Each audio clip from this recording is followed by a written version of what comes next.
Di sini saya ingin tekankan ya, karena ada yang bilang demokrasi di Indonesia sekarang ini mundur. Padahal yang terjadi adalah sebaliknya. Yang terjadi di sekarang ini demokrasi di Indonesia menguat.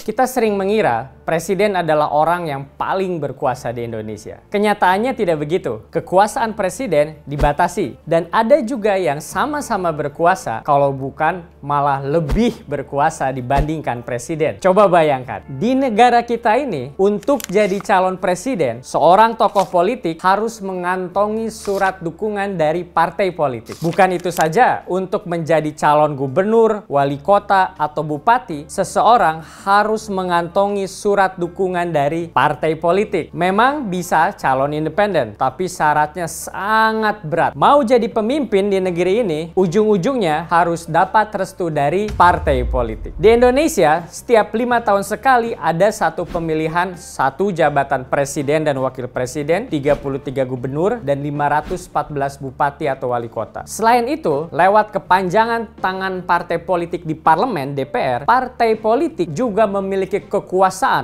untuk menentukan berbagai jabatan penting di tanah air. Mulai dari ketua dan wakil ketua MPR RI, ketua dan para wakil ketua DPR RI. Juga sama para pimpinan DPRD, hakim-hakim agung yang bertugas di Mahkamah Agung juga harus direstui partai politik. Hakim-hakim konstitusi yang bertugas di Mahkamah Konstitusi juga sama. Para pimpinan Komisi Yudisial, para pimpinan KPK, para anggota Badan Pemeriksa Keuangan, dan masih banyak lagi jabatan-jabatan lain yang harus mendapatkan restu partai politik. Anggaran pemerintah juga harus disetujui oleh DPR RI alias partai politik. Jika presiden mau menyatakan perang atau membuat perdamaian dengan negara lain misalnya, ini juga harus melalui persetujuan di DPR yang merupakan kepanjangan tangan dari partai-partai politik. Yang lebih penting lagi, melalui MPR, DPR, dan DPRD di daerah, partai politik mempunyai peran dalam membuat peraturan-peraturan seperti ketetapan MPR, undang-undang, dan peraturan daerah. Bahkan, walaupun presiden kita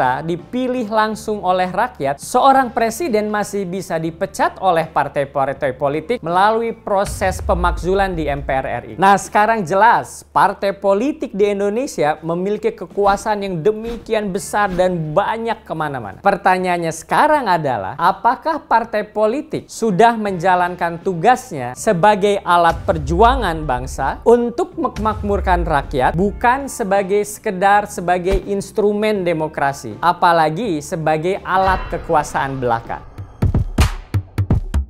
Meskipun partai politik sangat berkuasa di negeri ini, tapi ada satu orang yang mampu menjinakkan gurita partai politik ini. Dan yang lebih gila lagi, orang tersebut tidak pernah menjadi pengurus partai politik manapun. Orang tersebut adalah siapa lagi kalau bukan Presiden Jokowi. Presiden Jokowi memulai karir politiknya sebagai pengusaha, bukan aktivis, dan juga bukan yang sejak muda menjadi kader partai politik. Bagi kalangan partai politik, Jokowi adalah orang luar. Tapi kita tahu Presiden Jokowi dengan mudah memperoleh dukungan partai politik dalam setiap pertarungan politik saat pemilihan wali kota, gubernur, hingga presiden. Bahkan setelah menjadi presiden 2 periode, partai politik berbondong-bondong merapat ke Presiden Jokowi sehingga Presiden Jokowi bisa membentuk koalisi gemuk partai politik yang mendukung pemerintah. Yang terjadi itu adalah sebetulnya sebuah sejarah. Institusi raksasa partai politik yang begitu berkuasa harus mengikuti kemauan satu orang yang non-parpol. Luar biasa ini. Inilah sebetulnya demokrasi yang sedang bekerja. Terjadi perimbangan kekuasaan yang saat ini yang menjadi dirigennya adalah Presiden Jokowi. Di sini saya ingin tekankan ya, karena ada yang bilang demokrasi di Indonesia sekarang ini mundur. Padahal yang terjadi adalah sebaliknya. Yang terjadi di sekarang ini demokrasi di Indonesia menguat. Apa maksudnya? Maksudnya adalah yang terjadi sekarang ini lebih dahsyat lagi. Menguatnya demokrasi ini bukan hanya urusan normatif atau prosedural saja, yaitu soal digunakannya nilai-nilai demokrasi seperti kebebasan, keadilan, dan sebagainya. Itu penting. Tetapi yang lebih penting yang baru terjadi sekarang, yaitu di era demokrasi, era Jokowi, adalah digunakannya demokrasi untuk membangun republik dan mensejahterakan rakyat. Demokrasi ini sekarang berbeda jauh dengan demokrasi zaman dulu yang hiruk pikuk seperti kita pernah rasakan di tahun 50-an. Demokrasi yang ramai, yang gaduh, pemerintahan jatuh bangun silih berganti. Tidak ada stabilitas politik dan yang lebih mengecewakan, tidak ada pembangunan sama sekali. Tidak demikian dengan demokrasi sekarang ini. Demokrasi sekarang ini dapat dirasakan manfaatnya secara langsung oleh rakyat. Inilah sesungguhnya yang sedang terjadi, yaitu demokrasi yang sedang bekerja.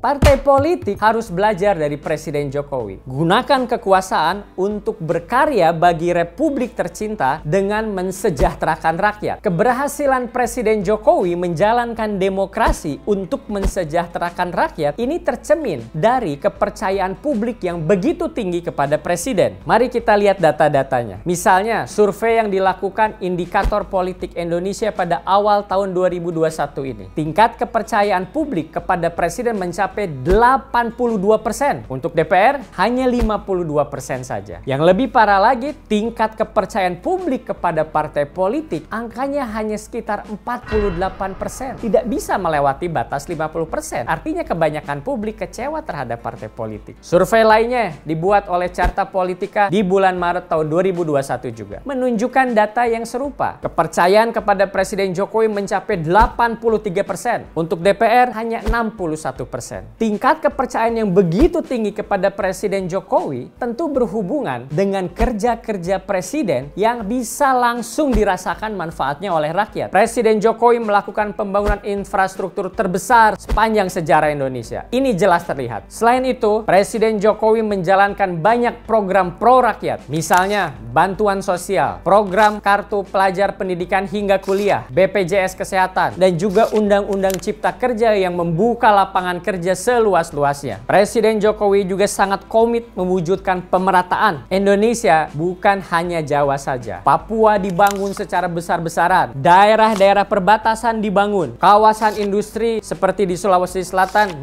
berbasis nikel juga dibangun. Bahkan ibu kota mulai dipindahkan ke Kalimantan. Nah, itu semua adalah kerja besar Presiden. Kita bisa bertanya, mana kerja besar partai politik? Logikanya kan begini, partai politik memegang kekuasaan yang demikian besar dan masif dan banyak. Mestinya partai-partai politik yang memegang kekuasaan besar ini juga bisa melakukan kerja-kerja besar. Secara umum, kerja partai politik nyaris tidak terdengar. Ini tercermin dari tingkat kepercayaan publik yang rendah terhadap partai politik. Kinerja partai politik harus diperbaiki. Sungguh aneh jika institusi yang begitu berkuasa menentukan pemimpin dan pejabat di negara ini, justru tingkat kepercayaan masyarakatnya paling rendah. Luar biasa. Partai politik adalah pemain terpenting dalam sistem demokrasi kita. Kita tentu bersyukur Indonesia adalah negara dengan multi partai. Kita tidak mau jika tidak ada partai politik sama sekali atau hanya ada satu partai. Kita ingin demokrasi yang dinamis. Sekarang bolanya ada di partai politik. Tunjukkan bahwa partai politik bukan sekedar alat kekuasaan, tapi alat perjuangan bangsa. Standar perjuangan politik di abad 21 sekarang ini adalah kerja nyata untuk rakyat, membangun kesejahteraan, membawa kemajuan. Presiden Jokowi sudah memberikan standarnya. Di akhir, saya ada pesan. Satu untuk Presiden Jokowi dan satu lagi untuk partai politik. Untuk Presiden Jokowi, sisa masa jabatan Presiden Jokowi tinggal sedikit lagi. Apalagi jika tahun 2023 dianggap tahun politik, maka sisa waktu efektif tinggal kurang lebih 15 bulan saja. Pembangunan harus dikebut. Presiden Jokowi harus merealisasikan janji-janji politiknya. Kerja para menteri pembantu Presiden harus dimaksimalkan. Bagaimana caranya? Caranya adalah dengan memperbanyak menteri-menteri profesional yang tidak punya kepentingan politik. Atau jika itu tidak mungkin, bisa saja biarkan menterinya dari partai politik, tapi di backup oleh profesional-profesional kuat sebagai wakil menteri. Misalnya begitu. Sedangkan untuk partai politik, semua sudah siap-siap menghadapi pemilu serentak tahun 2024. Partai politik harus menjaring dan mengedepankan calon-calon presiden, gubernur, wali kota, dan bupati yang punya rekam jejak mampu menghasilkan karya nyata untuk rakyat. Kata kuncinya di sini adalah kerja nyata. Tunjukkan partai politik adalah alat perjuangan, bukan alat kekuasaan saja. Demikian, sampai jumpa di Filosofi Robi episode selanjutnya.